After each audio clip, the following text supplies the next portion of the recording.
சென்னை எழும்பூர் ரயில் நிலையம் முன் கூடிய 1000த்திற்கும் அதிகமான விவசாயிகள் காவிரியிலிருந்து நீர் பெற்றுத்தர வலியுறுத்தி ஆர்ப்பாட்டத்தில் ஈடுபட்டனர். PR பாண்டியன் தலைமையில் நடைபெற்ற இந்த போராட்டத்தில் திமுக, காங்கிரஸ், பாரதிய ஜனதா உள்ளிட்ட கட்சிகளைச் சேர்ந்தவர்களும் கலந்து கொண்டனர்.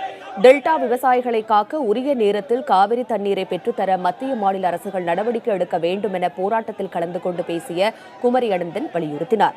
பலமுறை கோரிக்கை விடுத்தும் விவசாயிகள் நலனில் அக்கறை செலுத்தாமல் அரசுகள் செயல்படுவதாக PR பாண்டியன் குற்றம் சாட்டினார். தொடர்ந்து எழும்பூர் ரயில் நிலையத்திற்குள் சென்று மறியலில் ஈடுபட முயன்ற விவசாயிகளை காவல்துறையினர் தடுத்து நிறுத்தி கைது செய்தனர். இதனால் எழும்பூர் பகுதியில் சிறிது நேரம் போக்குவரத்து ஸ்தம்பித்தது.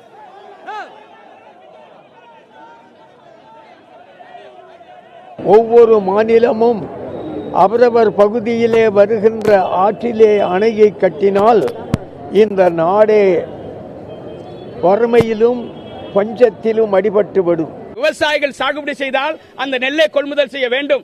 அதற்கான ஊக்கத்திட்டங்கள் அறிவிக்கப்பட வேண்டும். அதற்கான மானியங்கள் வழங்கப்பட வேண்டும். விவசாய உற்பத்தியை தடுத்துவிட்டால் நாம் எந்த செலவும் செய்ய வேண்டியில்லை என்கிற நிலைக்கு தமிழக அரசும் மத்திய அரசும் சென்று விட்டதோ என்கிற அச்சம் ஏற்பட்டிருக்கிறது.